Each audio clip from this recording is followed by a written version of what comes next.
I hate everything about you. Part 1. For as long as I can remember, Doug and I have been enemies. Our families both own the two biggest restaurants in the town, and we do not mix. The rivalry is the worst with our moms, who refuse to be in the same room together. My mom has always refused to tell me what happened between our families. Ever since we were young, our moms have had this competition going on between them. Every event is not complete without some drama between them. So growing up, I grew to hate him because our families did not get along. In school, we were bitter rivals to the end. In academics and sports, we were always trying to outdo each other. And when it came to dating, it was not rare for us to go after the same girls. Beating him thrilled me and kept me going on. For so many years, I wanted nothing but to prove that I was better than him, make my family proud. When we were on the same football team for all of high school. Now that we were in our senior year, the coach had to decide who was going to be the team captain. I wanted to be the team captain so badly because that would mean that I would have a higher chance of getting into college of my choice. But I knew that he wanted it just as badly, and had been working hard to get that position. Before I left for my meeting with the coach, my mother had a talk with me. She told me that she was very proud of me, and she wanted me to succeed and show them that they should not mess with us. To be honest, sometimes I got tired of doing things just to make her proud and to beat Doug. But I knew that I would not disappoint my mom. That afternoon at practice, the tension between Doug and I was very intense. We were clashing for the most stupid reasons. I wanted to prove to the coach that I was a better player than him, and I guess he had the same idea. He practiced just as hard as me and did not take a break. Beating him was my ultimate goal, and I would stop at nothing. After practice, we were called into the coach's office. While we waited for him, we bickered as we usually did. I could not help it. Every time that I was in his presence, I was annoyed by how much he tried to be perfect. He tried to top everything that I did. He was everywhere I turned. Just so you know, you're wasting your time here. It's all mine, he said. You wish it was, just like I'm going to beat you in our final exams. I'm also going to snatch that title of being captain from you. It's mine and only mine, I smirked. Oh, just like Rosie is mine? He snickered. Whatever, I said. Rosie was the girl that he had asked to prom before I had a chance to. Alright, my two favorite players. I have come to a decision, the coach said as he was coming into the room. In his hands was the captain's uniform. I could feel it. I had been working hard for such a long time, and it was all going to be mine. Yes, coach, I asked. I could sense that Doug had tensed beside me. Even I was feeling nervous, as I thought of the possibility that I was not going to get the position that I wanted. The both of you are wonderful players, and the team would be lucky to have either of you as their captain. And because of that, I've decided to make the best decision possible, he said as he revealed that he had two uniforms. My heart was pounding in my chest. I did not want him to be the captain. He ended up being the one, then I was never going to live it down. I'd like to ask the both of you to be co-captains, Mr. Roberts said. Wait, what? How could I be a co-captain with Doug of all people? He was my sworn enemy, for goodness sake. What? The both of us shouted. I could not believe it at all. I know you two have differences, but for the sake of the team, I believe that both of you can lead us to victory in our last game in a few months, I said. But coach, I'm so much better than him. How could you do this to me? I whined. I could not work together when my enemy... I did not get how the coach thought we could work together without killing each other. It's up to you to make the decision, but if you do not want to work together, then Roderick will be the new team captain, he said. Gosh, not Roderick. I did not hate the guy, but I could not tolerate him either. He was very self-absorbed and always bragged about the things that he never done. As much as I hated Doug, at least he was honest. But working with my sworn enemy, I did not see it working. It's up to you, but I'm giving you a week to work together and decide if you want to be co-captains. Do not forget the opportunities that come with being a captain, the coach said, and he dismissed us. When we got outside, we stood there for a while, glaring at each other. This is all your fault, you know, he said. Mine? You're always trying to take things away from me. It is your fault that we're in this situation. Why did you have to put your name forward for captain? I shouted. He glared at me and stormed off. Just then, I got a call from my mother. I ignored it because I did not know how I could begin to explain the messed up situation that I had found myself in. I went to the showers and had one to let off some of the steam. As I was getting out of the shower, I bumped into Doug, of all people. I passed by him, but not before muttering something rude under my breath. I hated him with a passion, and I was going to make sure that I proved that I was a better captain than he was. But working with him was a no-go area for me. When I got home, my parents were waiting for me in the dining room. My sister Alyssa was also there as well, but she was more focused on the drone that she was fiddling with. My mom had been pacing until she saw me, but when she did, she started bombarding me with more questions than I could answer. Honey, stop making so many questions. Give Aiden a chance to answer for himself, please. My father, the calmer one of the both of them, said. I got the position, I said. My mom started screaming up and down, talking about making arrangements for us to celebrate. But so did Doug, I said. What? How could your coach do that? I'm calling him right now to make him change his decision, she said as she got out her phone and called him. I tried to get her to drop the call, but there was no getting through her when she was so worked up. I sighed and went to my room. The last thing I wanted to do was hear her complaining for the next 20 hours. As I was getting ready to start on an assignment, I got a text from an unknown number. Unknown. Hey, I really don't like you, and working with you is not going to make stuff better. My mom is going to talk to the coach about making a decision. I'm so sorry, but you were very close to getting the position. D. There was only one person who could send such a message, and I knew that it was Doug. Well though, tough luck for him, but my mom was going to convince the coach to give the position to me.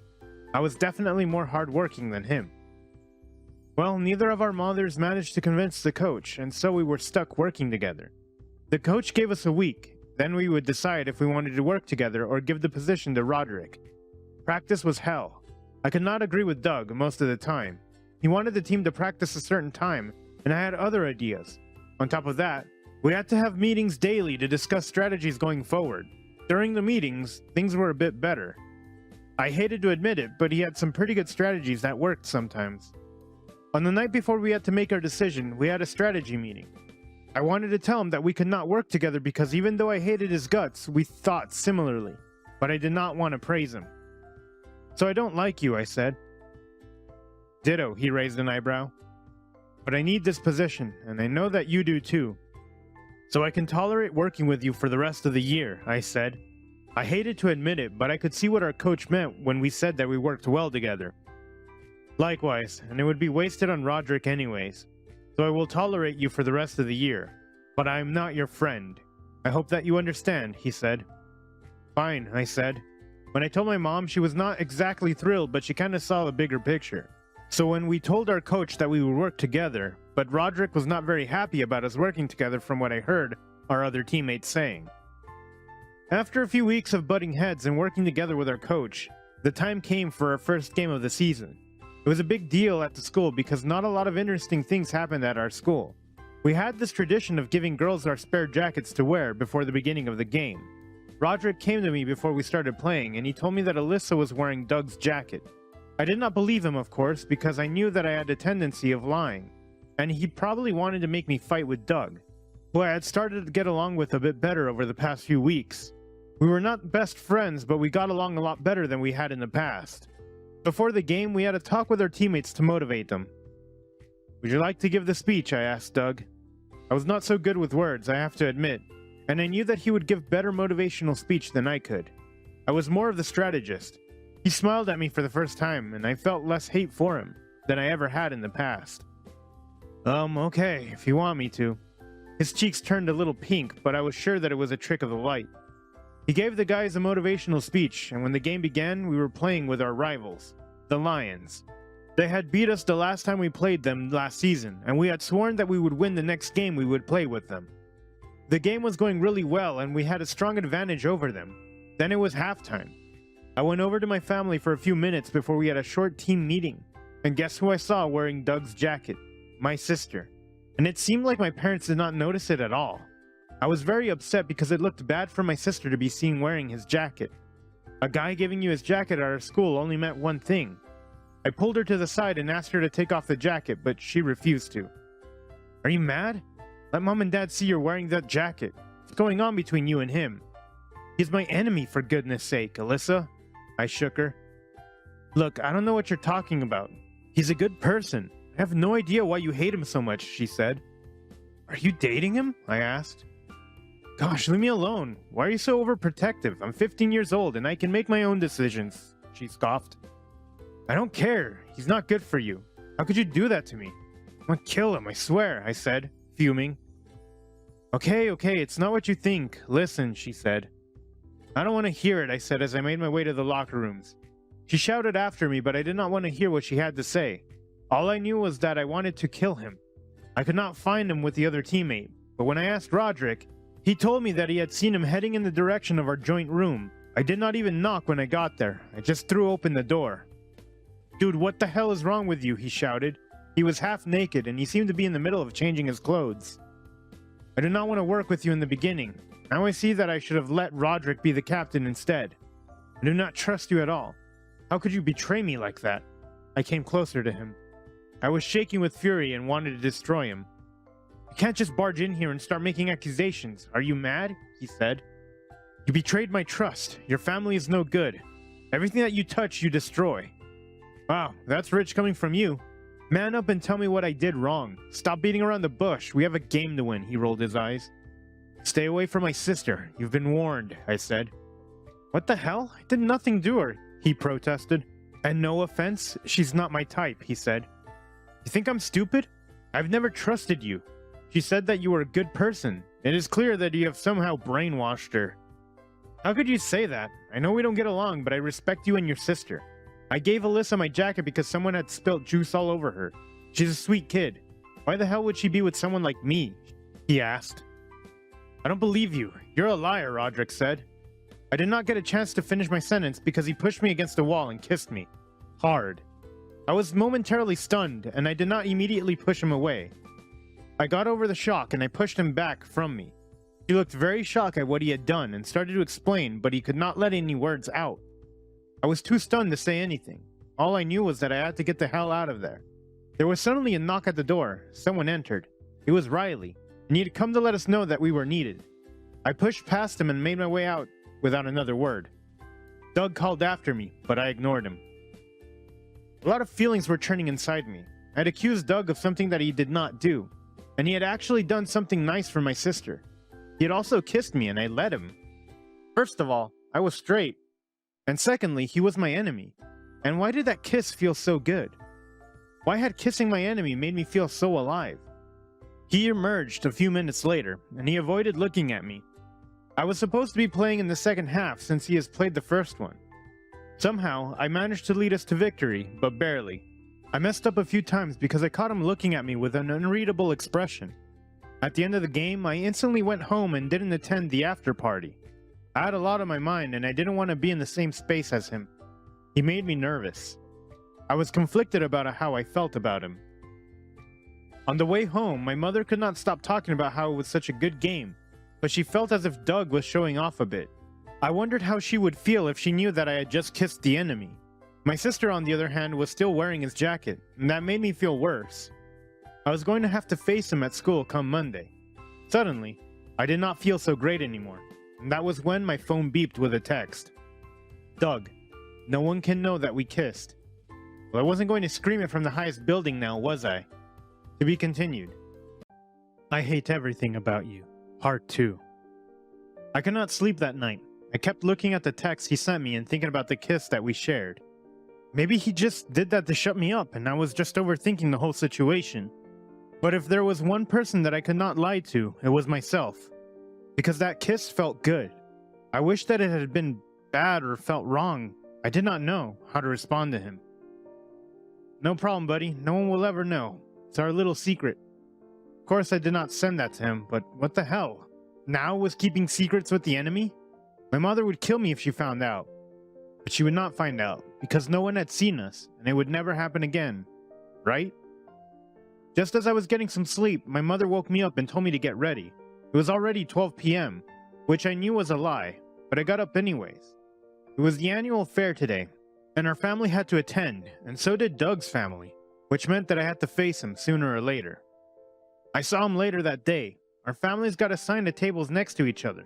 We were both selling food, and the proceeds would go to charity. He waved at me when no one was watching, and I waved back tentatively. I could not help looking at him when he was looking away. At the way his muscles tensed as he made the food. Those same hands had been on me last night. Hey, get out of dreamland. Can you not see the line of customers? Pass me the sauce, my mother said. I suffered through it for a little bit longer, and then we went back home. But I could not stop thinking about him. I was so aware of him at the fair, and I did not want to be. It was all his fault for kissing me. I decided that I was going to confront him on Monday. But when I saw him at school on Monday, I felt really shy and I could not bring myself to come closer to him. When he looked at me with those honey eyes, I remembered that kiss. So I avoided him like the plague. My best friend Nick, who noticed everything, was the only one who noticed how different I was acting. "Did not even have one rude exchange with Doug today. What gives?" he asked. "I don't feel like talking to him. He isn't very annoying today." "Oh, really? Are you starting to like him? Will he replace me as your best friend?" He wiggled his eyebrows. "But being dramatic. I did not say that we are cool. Plus, he helped my sister out on Friday night," I explained. "Fair enough, if you say so. You've just been acting weird when he's around. That is all," he shrugged. At practice, I tried to stay out of his way, and I succeeded for a very long time. For weeks, we had little to no interaction, and were civil to each other. But then one day, our coach called the both of us in. "You've been working well together for the past few months. I'm proud of you. As you know, we're nearing the end of the football season, and I want to give the both of you an opportunity to attract scouts," he started. "How so, Coach?" Doug asked. "In a few weeks, we're playing against Montgomery High, and if we win, we're going to take state championships.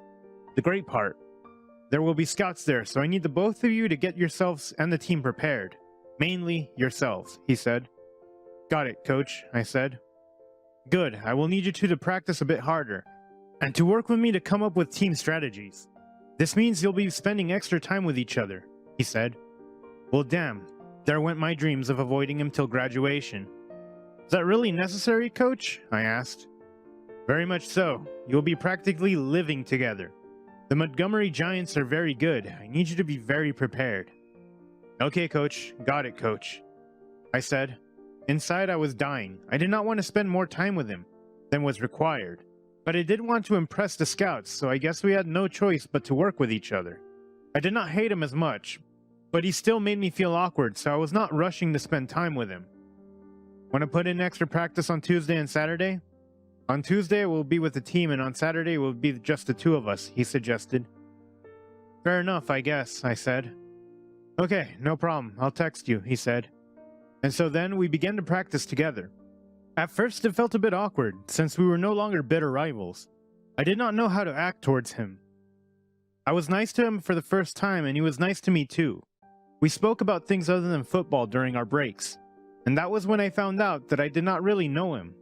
I thought I had him figured out as my bitter rival who was always trying to beat me on everything, but I was so wrong. But through talking to him, I found out that he actually had a gentle heart. One day, I decided to address the elephant in the room, at least part of the elephant. "Hey, I know I overreacted that night. I said things that I should not have.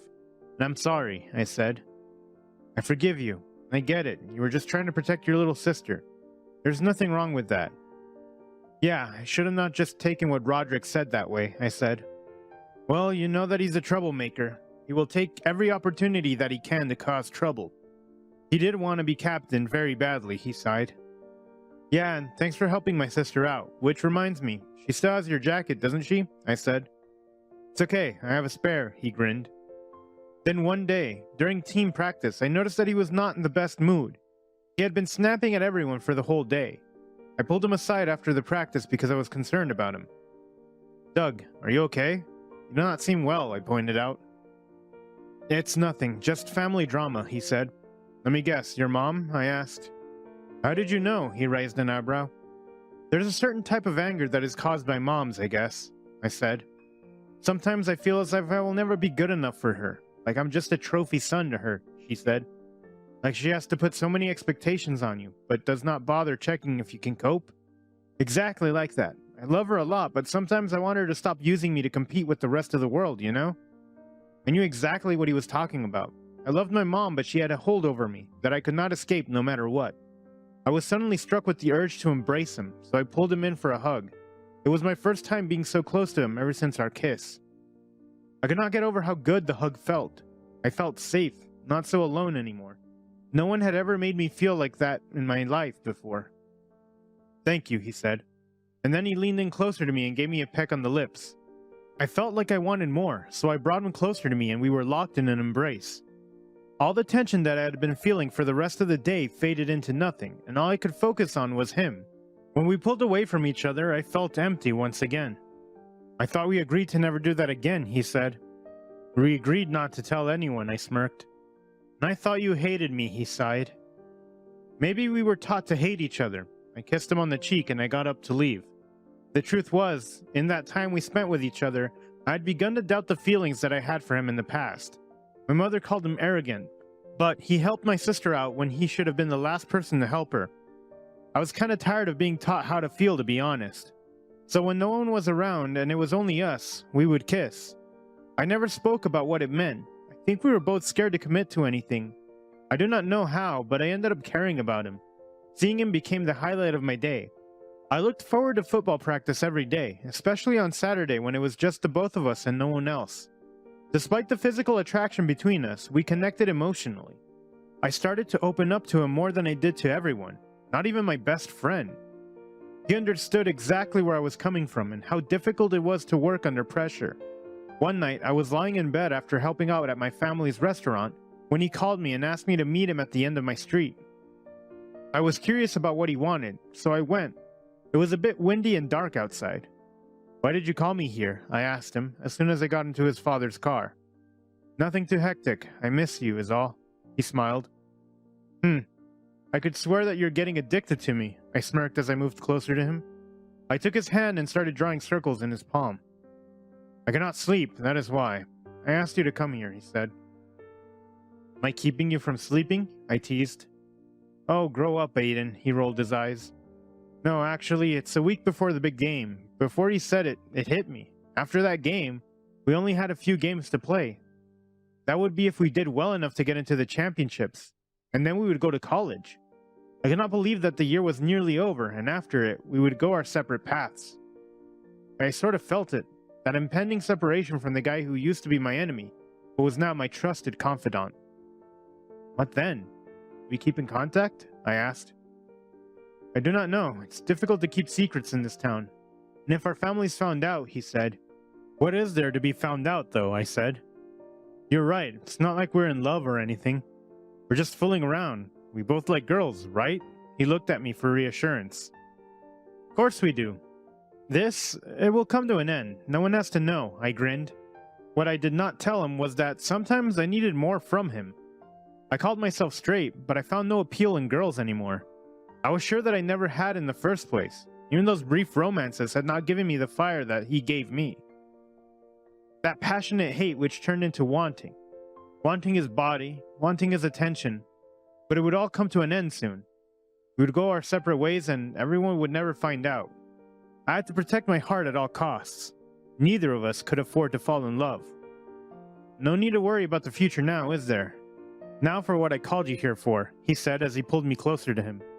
My lips met with his and he ignited me. No one made my body feel that way, other than him. I tugged at his hair and he groaned into my mouth, causing me to want more of him. I pulled off his shirt to reveal his ripped abdomen. I ran my hands down his stomach and felt him gasp. Hands are cold, he chuckled. Not why you're shivering, I whispered as I trailed his collarbone. He groaned and looked at me, his honey eyes darkening. He pulled me closer to his stomach and I started kissing up and down it. Gosh, you're such a tease, he whispered. I just laughed. The next thing I knew, he had pushed me back into my seat and taken control of me. Due to us being in the car, he was super close to me, and I heard his heart beating fast. My breath caught at the sudden sensation that I was feeling. I was so caught up in the lust, the need to feel his body, to get closer to him in a way that I had never done before. I want to go all the way, I whispered. Are you sure? He asked me. Yes, I'm sure. I want to be with you in any way that I can, I said. Good, because I want you, he said as he lightly bit my neck. As his hand was making its way down to my pants, I suddenly heard a click. I pushed him off instantly. He had parked at the corner of my street, but there was a huge tree over the spot. His lights were turned off, but I could have sworn that I saw a light flicker. Did you hear that? I asked. Yes, do you think that's someone? He suggested. I hope not, otherwise we will be screwed.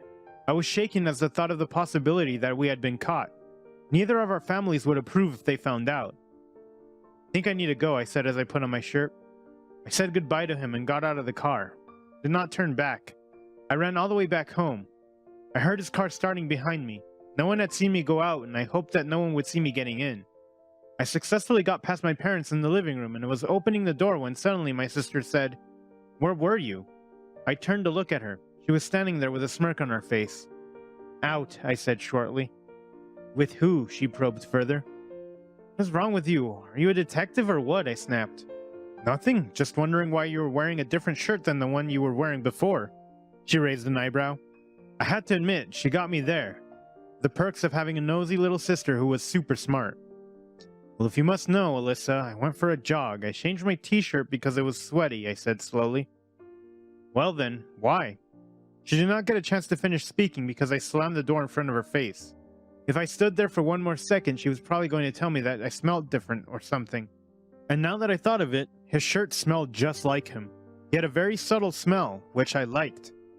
Before I went to bed, I shot him a text. "Well, that was sort of thrilling. Doug. As long as we do not get caught, next time we need a place that's less out of view." Me. So there will be a next time? Doug. Obviously. I would love to finish what we started. Me. I'll be looking forward to it then. Doug sent me a heart. My heart kind of beat a little faster when I received the last text from him. I fell asleep happy and excited for the next time I would sneak out to see him, but I feared my heart was getting involved. The next morning, I woke up with about 1,000 text messages and missed calls from my friends. I wondered if something had happened while I was asleep. I checked the messages and my heart stopped. It was a picture of me and Doug in his father's car, locked in an embrace. It was bad. My mind flashed back to last night and the person I thought I had seen. It must have been someone who took a photo of us, and it was everywhere.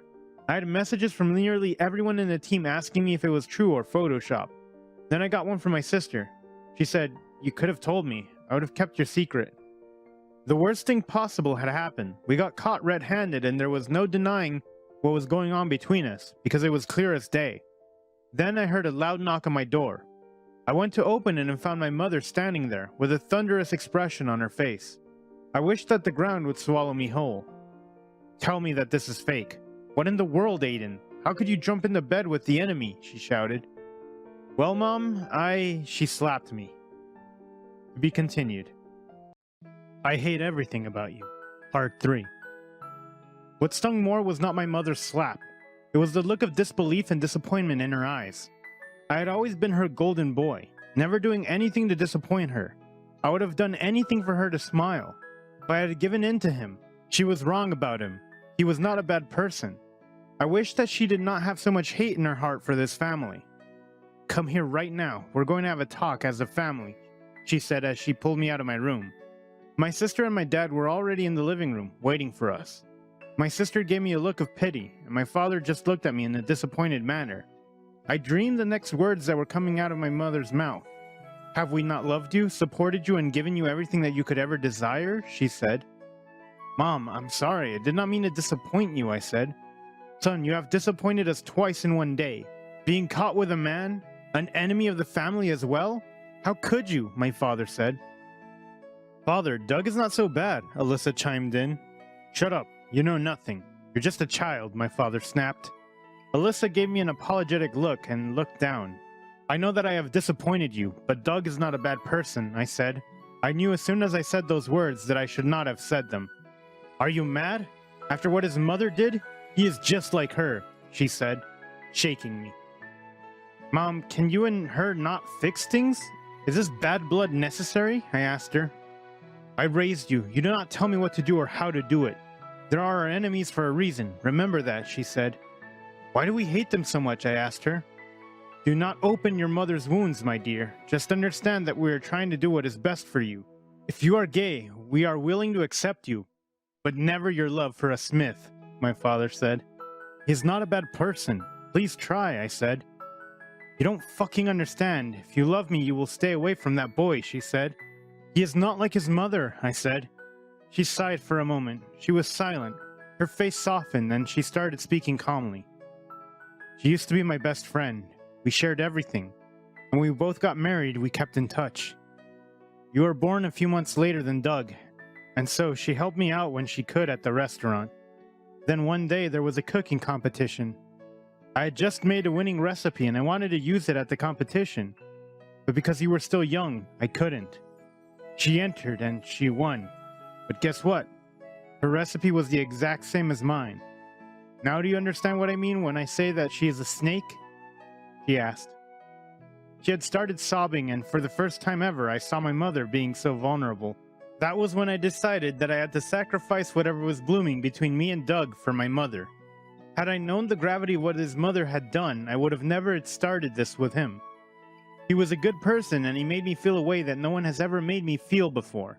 I wanted us to be able to be friends, maybe more. But was it worth it for me to risk my heart with him? Well, we had said that we would not involve our hearts. I could not afford to feel anything for him. What an awful situation I found myself in. My heart physically ached as I realized what I needed to do. Fine, Mom. We'll cut him off from my life, I said. You will need to quit the team too. I was never a fan of being co-captain with him anyways, my father said. I understand, I said. My sister looked at me with a very disappointed look on her face. Think about what you're doing. Are you giving up your love because of a grudge? She asked. What does it matter? I do not love him, I said. Are you trying to convince me or yourself? She asked me. Shut up, I shouted as I got up. I stormed into my room and kicked the door shut. I was very confused about how I felt. I was caught between my duty to my family and whatever I felt for Doug. I opened my phone and blocked him everywhere. Then I sent the coach my resignation. That was when I found out that Doug had also resigned from the position. So that means Roderick would be leading the team for the biggest game of the season. I did not care though, nothing mattered anyways. I had lost him, the one who had made me feel so confused, yet alive. I had chosen my parents over him, but why did it feel so wrong? I was really going to never kiss him again? I felt a horrible sinking feeling in my stomach. I threw myself into my schoolwork as soon as I got home from school. I went to our family restaurant and helped them out. Everyone at school knew what had happened between us, so that made things worse. Roderick was now the team captain, and he bragged about it every time that I saw him. The team members hated him, but they hated me and Doug even more for abandoning them at such a crucial stage. I hated myself too. I felt like I could never win at life. I had lost everything. My reputation, Doug, my team, and some friends. Was it all worth it? All because I wanted my mother to feel better. Nick was mad at me because I did not tell him what was going on between me and Doug. I could have sworn it was something romantic. But I was like, no way, you two hated each other, he said. Yeah, but it's over now, I said. No, why did you give up someone you love, he said. I don't love him, I was just a fling. Stop making it complicated. And he agreed with me that we wouldn't get our feelings involved. I have seen the way you look at each other though, the way in which you stop paying attention to everything when he's in the room, Nick said. It's not so easy, my friend. I have burnt my bridges with him, I said. But you can fix things with him. Your mother cannot make decisions for you for the rest of your life. You need to man up, he said. As much as I hated to admit it, he was right. I did love Doug. I had fallen for him, even though I promised myself I would not. Maybe you're right. I have to talk to him, I said. Good. Go and be with the person you love, he said as he brought me in for a hug. Nick was the most supportive friend I had. Him and Alyssa had managed to convince me that I could not give him up. To be honest, it had been hell without him. I wanted to be with him and tell him that I loved him. I wanted to be able to tell the whole world that he was mine. I didn't hate everything about him. I loved everything about him. I left Nick's house and I ran all the way to Doug's house. I knew that he was most likely at home and his parents were at some event that mine attended. I knocked at the door, out of breath from running the short distance to his house. He opened the door and I attacked him with a hug before he could even say a word. He stiffened a bit and gently pushed me away. So sorry for overwhelming you a bit. I just missed you, I said. He had a cold expression on his face though. We cannot be seen together, he said. Is that what you want or what your mother wants? I asked him. Doesn't matter. You cannot be mine anyways, he said. Why not? I'm here, am I not? I asked him. I know. I promised myself I would not fall, Aiden, he said. What is so bad about falling? I shrugged. Because it's so difficult to be in your presence right now. Maybe I want to take you away to our own little corner of the world, he said. And then he pulled me closer to him and he kissed me with all the strength he had. All the feelings that I had been trying to keep exploded in that kiss. I dug my fingers into him, afraid to let go. I wanted that stolen moment to last forever. His body on mine felt like pure fire, and I wanted more of him. I pulled away from him and I said the words I had been so afraid of for months now. I love you, Douglas. I love you too, Aiden, he whispered to me. He took my hand and led me upstairs. I knew what he wanted before he even said the words. I want to have you, all of you. And I wanted to give him all of me. He had my heart and now he would have my mind. We slowly undressed each other, taking our sweet time. He took my hand and brought it to his lips. You are mine, he said as he placed a small kiss on them. I smiled up at him. He had no idea how much of a hold he had over me. It is time. Do you trust me? I asked him. This was both our first times together with a guy. Felt a little scared, for I did not know what to expect, but I also felt happy that our bodies would finally join. With my life, he said. Then we made sweet, slow love. His body and mine fit together perfectly. He made me feel things that I had never felt before. He knew my body even more than I did, and left me feeling satisfied, yet hungry for more. And when we reached the highest point, he held on to me, and our voices cried out together. I slowly came down from the high, and I saw him looming at me. He was just smiling, not saying anything. What? I grinned. I'm just thinking of how we made such a great team, he said, as he featured to the mess that his room was in. You've just reminded me. The game is tomorrow, and we will not be playing, I smiled tightly. About that, I have a suspicion, he said. What do you mean? I asked. That night we got caught, Roderick messaged me, asking me to give him more playtime. I said that I did not think that would be possible because he's not been playing well for the past few weeks. The very next morning, our picture was everywhere, he said. Wait, you think he's the one that exposed us? I asked. I think so. He did get our position when we quit the team, did he not? He said. A bloody rascal, I gritted my teeth. And what's worse is that the scouts are coming tomorrow. We're missing on such an important match, he groaned. Maybe if we spoke to the coach, we'd be able to play, I said. Okay, let us do that, he smiled, as he gave me a peck on my lips.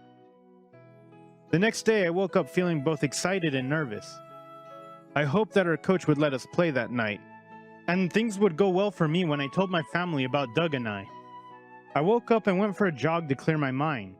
Coach had told us to make sure that we were physically fit, and he would try to arrange everything so that we would be able to dig into the strategies. Then I called Doug over to my house. He had just told him Mom about us, and he was not very happy about it. Depending on how things went with mine, we would have to make some tough choices on that day. I called the family down so that we could talk. My mom was furious when she saw Doug and wanted to start some drama, but I was not going to listen to him today.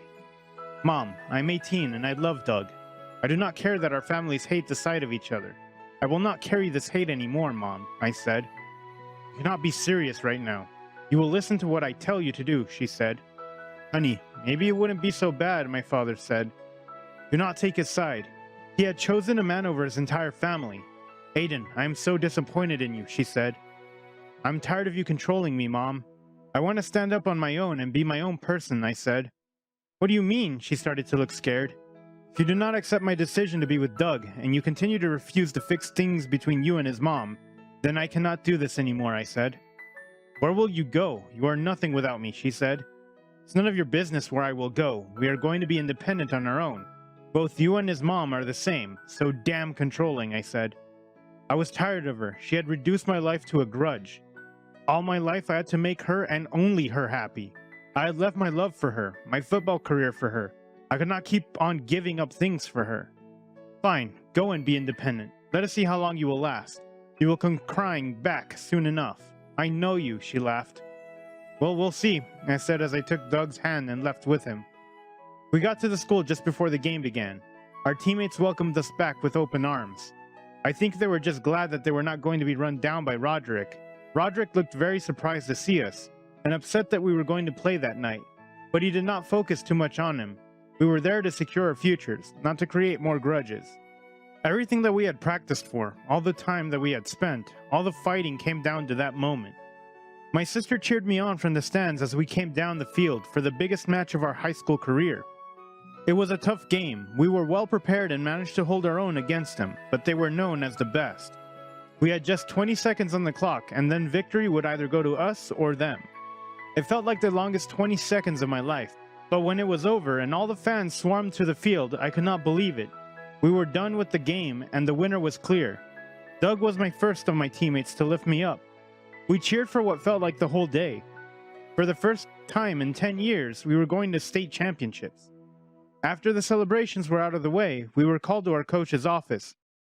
When we got there was an important looming man who was wearing a suit. We greeted him and sat down facing him. Doug and Aiden, I assume? I have heard great things about you. You work well together and are both so talented, he said. Thank you very much, sir, I said. I have a proposal for you two. How would you like to be on my team at Rosewood Private College, he asked. For real? We both said in unison. Yes, I am offering full scholarships to the both of you, he said.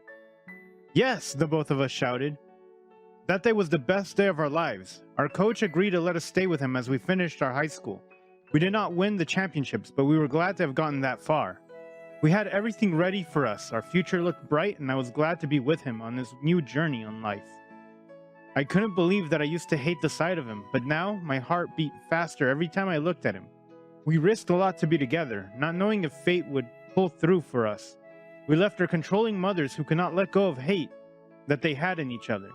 But out of that hate, my love with Doug was born, and I will always love everything about him. Maybe we would last forever. Maybe we would not. But for now, he was all that I had, the family I chose. To be continued. I Hate Everything About You, Part 4. It took a bit of getting used to being in a relationship, especially with the way some families in our town were, so old-fashioned. But I was not ashamed of my relationship with Doug. I was proud to hold his hand when we were out. It was the best summer so far because we went on dates since we never had a chance to do so in the past. The stares were unnerving sometimes, and I became reluctant to go out as much when we were still in town. But Doug refused to let trivial things like old ladies giving us funny looks when we were out in public affect him. And soon enough, I did not really care. We enjoyed our last summer before college, training for fun and spending quality time together. Ever since the night when we told our parents about us, there was little to no interaction between us and them. The only person that came to visit us at our coach's house was Alyssa, who got along well with Doug, which meant that they often ganged up on me in the fall. We moved out of town to begin our college journey, but we were not very far, about an hour's drive from town. Unfortunately, we did not get assigned to the same room, which meant that we did not get to spend much time with each other. Orientation and adjusting to the schedule meant that we only saw each other briefly, but as it is said, absence makes the heart grow fonder. One day we planned to go out on a date since we had not really explored the town together. When I saw him, I hugged him really tightly, causing him to tease me and claim that I could not live without him. I did not admit it, of course, but there was a truth in his words. He annoyed me most of the time due to his stubbornness, but I lived for the thrill that he gave me. Where do you want to go? It's nice and sunny here, I said, as we walked down the road. It was the weekend and nearly everyone was out due to the sunny weather. I had missed him so much and I could not help being extra affectionate with him. We walked along the harbor after stopping for some ice cream. You know, I never asked you if you knew the real reason why our moms do not like each other, he suddenly said. Oh, I thought I told you. It must have slipped out of my mind. Something about an important recipe your mom stole, I said nonchalantly. Dude, he said as he looked at me and started to laugh. His laugh was infectious, so soon I was laughing along with him. We were soon out of breath and clutching for our stomachs. It was a good thing that we had finished our ice creams because the laughter that shook me was too much. Now that it was over, I could see how trivial the whole thing looked to him. On a more serious note, that recipe helped our business to grow all these years ago, and when your mom found it, it increased her sales, causing a loss to us. According to Dad, 60% of our revenue was based on that recipe, I said. Yeah, I get what you mean, but yeah, there are worse things that they could have fought about, he said. I agree with you there. They were pulled into it for so many years, not getting a chance to even form a relationship, I said. I think being competitive runs in our family. Good thing neither of us likes cooking, he chuckled. But how about racing to that boat over there? I smirked. He laughed and started running after me. It was just our luck that they had a special on boat rides, so we decided to spoil ourselves. Had we not gone on that boat ride, I never would have found out that my boyfriend was scared of water. He was so cute when he snuggled up to me. My dear, you are missing the best part of the boat ride, I said. Shush, I'm fine where I am, he said, clutching onto me. Keep on clinging to me and we'll fall into the water. Is that what you want? I sighed. I guess I could put a seatbelt on, he said as he reluctantly let go of me. He did look very pale and I felt bad for taunting him. You want me to ask him to hurry up? You do not look well. I thought you liked water. You like swimming, do you not? I asked him. I do like swimming, but only in pools. I'm scared of the ocean because it's so bottomless, he explained. Why did you agree to be on the boat then? I asked him. I wanted to make you happy and I thought it'd be romantic, so I'm sorry that I did not let you know. He looked down sheepishly. Hey, you don't always have to do stuff that makes you uncomfortable, all because you want to make me happy, I said, as I squeezed his hand. I kissed him softly on the lips, and when I leaned back, he smiled and my heart warmed. I woke up every day excited to see that face and get to know him even more. There were so many layers to him, and each time I uncovered a new one. I realized that I wanted more. Nick teased me a bit when I would go off on tangents speaking about Doug, but I guess love is like that. It draws you into a person. Soon, the boat ride ended, and we sat on the bench as I waited for him to feel better. I felt bad that it had been my idea to go on the ride, and I chastened him for trying to make me happy. Okay, I'm hungry, and I heard that there is a place that makes very good food somewhere around here, he said after we had been sitting for a while. We got to the place and saw one of our teammates there. Everyone knew that we were dating because we made it very clear in the beginning. We were accepted into the team and never made to feel any less welcome. That was what I liked about college. No one gave a damn about who you wanted to date, and those that did were bound by the rules so they could not do much about it. Hey, both of you, come over here. Sorry to put a stop to your little rendezvous, Clifton shouted. Everyone laughed and waved us over. It was one of those places that had large tables because most college students frequent the place. We took our seats and ordered some food as we chatted to the guys and had a good time for the rest of the night. It was until Theo, one of the guys, brought on the topic of Parents' Weekend. We looked at each other when we started talking about it. I'd been dreading that day as we were very unlikely to get visits. Neither of us were talking to our families. The last we heard, our mothers were still feuding. It seemed that not even the loss of their sons was reason enough to fix things between them. Dude, my mom will not stop sending me some sweaters she knitted. They're filling up my drawers, Thomas said. Everyone at the table started laughing, and soon the topic was forgotten. A while later, we decided to leave since we were quite tired and needed to spend some quality time together. After the mention of parents, he had kind of shut down and was not talking as much. Think they'll ever realize how silly they were being and make up? I asked him. Will not hold my breath, he scoffed. Why do you say that? We fixed things between us, now look at us. Even if they do fix things, they're both homophobic and they will not accept us, he said. Guess you're right, but yeah, they are being childish. It has been nearly 20 years, I responded. We went to his room and cuddled while watching some Netflix. His roommate was never there most of the time, so I was there often as I could. Being true to nature, it took a long time for us to come to terms with what we wanted to watch. He wanted one thing and I wanted another, so we spent many minutes arguing over what we would watch. In the end, I gave in, because I realized that I could not win every fight.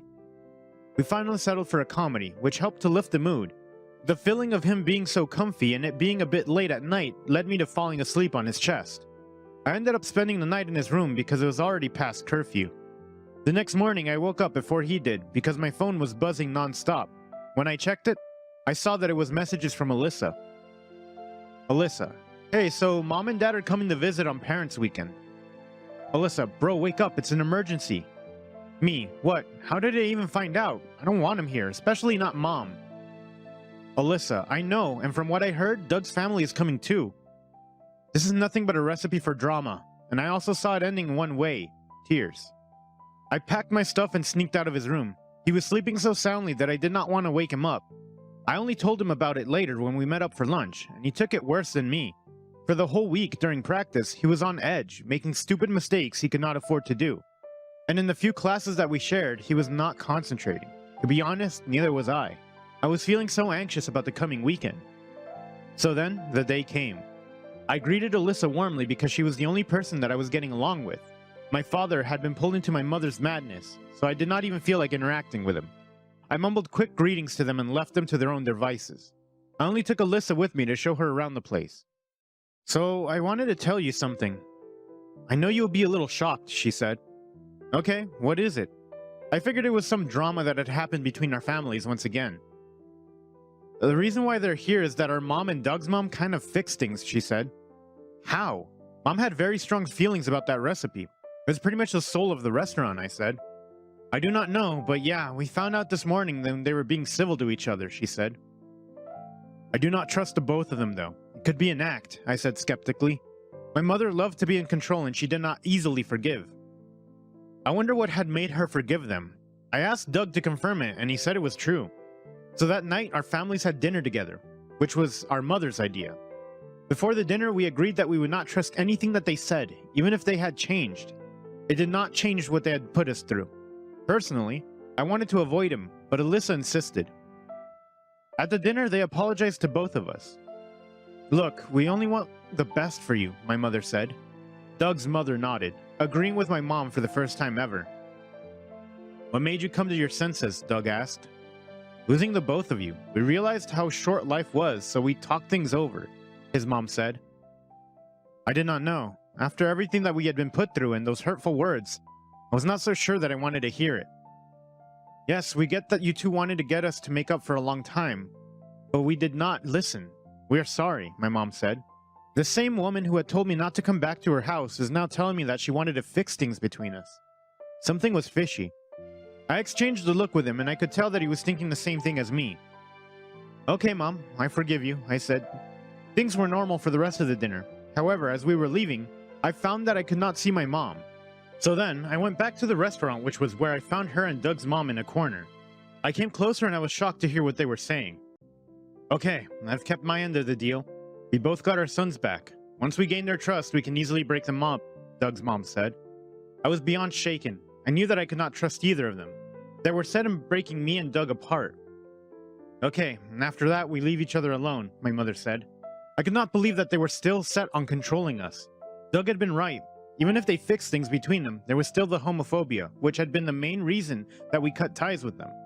They were both liars and hypocrites for what they were doing. They claimed to want the best for us, but turned around and did the complete opposite. Mom, I do not want to see you ever again. Not knowing that you have not changed, I said. As she turned to look at me, she started to stutter incoherent words. Aiden, we're only trying to do what's best for you. The town is laughing at us because of you two, Doug's mom said. Gosh, go to hell with the town and your obsession with status. And all that stupid recipe as well. I'm done. I screamed and I stormed away. After that altercation, I told Doug what had happened back at the restaurant. He was not surprised because he too had been suspecting it for a while. Our mothers might have loved us, but that did not change the fact that they were so toxic. They would continue to try and worm their way into our relationship if we did not do something. I had failed in seeing my mother pulling my strings for all those years, even when I was still dating girls, but I was done. What do you think we should do, my love? He asked me. They are always going to be looming over us. I do not know about you, but I do not want anything to do with my mom and my dad by default. He's always being pulled into everything, but Alyssa's still my sister, I said. Same. Let us cut them out once again, he said. So we both requested our parents to not be allowed to visit on campus ever again, and we blocked them. Nothing hurts more than a second time someone betrays you, even if you see them coming. That stuff that happened with our parents took us a while to get over, but it made us stronger because this time we refused to be used as pawns in their games. We managed to continue our education on full scholarships while building a beautiful and solid relationship together. After we graduated, we got jobs in a nice apartment for us to rent together. Over the years, we met friends who accepted us for who we were, and they were the family which we got to choose. Alyssa ended up moving to our town when she began college, and from what she told us, the feud between our mothers had only intensified as the years progressed. Since she was always the one with the brains in the family, she ended up studying some complicated IT program that I cannot even pronounce, and I was surprised I found out that she was now dating Nick, but I approved since he was a good person. I was just glad that my sister was happy. After nearly 7 years together, Doug asked me to marry him, and of course, I agreed. Many of our friends told us that we were lucky to have found love at such a young age and stayed together. Not to say it was still all sunshine and rainbows. We faced multiple problems as a couple and took breaks from our relationship due to the difficulties which we faced. However, that did not stop us from getting married. In fact, it made us even stronger. We're not sure about kids due to how our childhood had been, but a little girl who was abandoned by her mother captured our hearts one day when we visited a children's home. The rest was history. We named her Salome, and she was the apple of our eyes. We also made sure that we let her make her own choices as she was growing up. We both knew what it was like to grow up with super protective parents, so we did not want her to feel like she was not free. In the darkness, there is light, even though it might seem like all will never be okay. My light was the family I was born with, Alyssa, and the family I chose, Doug, Nick, and Salome. And I would not have it any other way. The end. Thanks for watching. Consider subscribing to become part of our Rainbow Force, and stay wholesome.